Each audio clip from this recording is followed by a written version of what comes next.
one of the things that, when I started this work, it took me straight back to a moment in time in a previous incarnation of mine, where I was a staff nurse working on a continuing care ward, so now you know how old I am, and an old Nissan hut, one of those old buildings left over from World War II that hadn't quite got into the hospital new build that still sat there, housing 30 long stay residents, men and women, happy days before we ended mixed sex wards, and I would say probably about 90% of them had a dementia of some kind.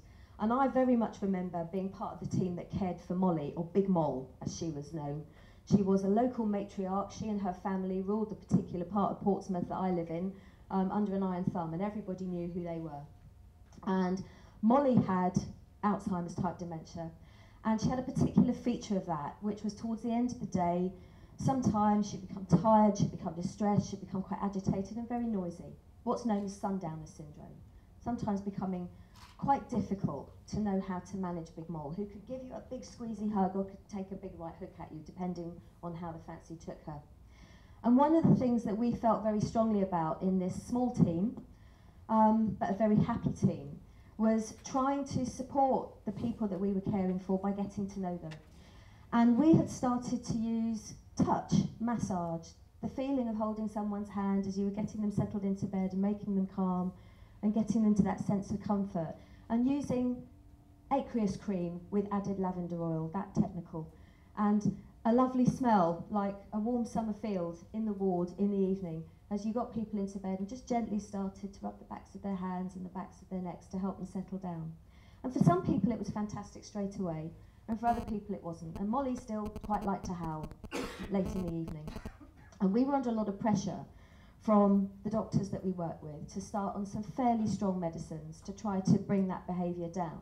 Antipsychotic medicines, which are used quite often because they do have a dulling and a sedating effect on people. It's not what they're there for necessarily, they're there for people who have a psychosis, but they are used for that purpose. And we felt very strongly as a team and with Molly's family that this vibrant lady, although she was expressing herself in this way, needed to be able to express herself. So we very firmly resisted that challenge, and we chose to continue to use the therapy, to use the hand massage. And I had a long conversation with Molly's husband one day over a cup of tea, and I asked him, tell me, what did Molly like to do? And this woman had had an amazing life, but part of her life when she was younger was as a music hall singer. So Big Moll was there with a big voice, punching out the songs, and one of her favourite songs was Molly Malone. So I thought, well, you know, it's not the X Factor, but what the heck, let's sing. So as we were getting her into bed, we'd drift off into "In Dublin's fair city, where maids are so pretty." I won't sing the rest. But she started to sing. She started to join in. Her voice went from distress to singing to pleasure. And as we had that moment in time, and she fell asleep. And that was pretty special, because that was about thinking of doing something very slightly differently. Not a massive resource implication, but a bit of a shift up here. And I know that for many people in the room today, they haven't had an experience like that. You may have somebody, you will know somebody, I'll bet, whose life has been touched by dementia, who perhaps has gone into hospital as a very swift emergency admission into a very bright, busy, noisy medical assessment unit or an accident and emergency department, where they have become more distressed and agitated.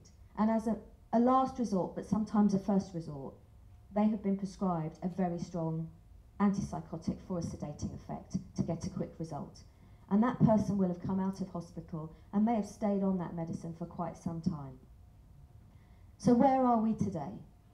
We know that out of the population of people who have dementia, there are about, give or take, 180,000 people who are currently taking antipsychotic medicines.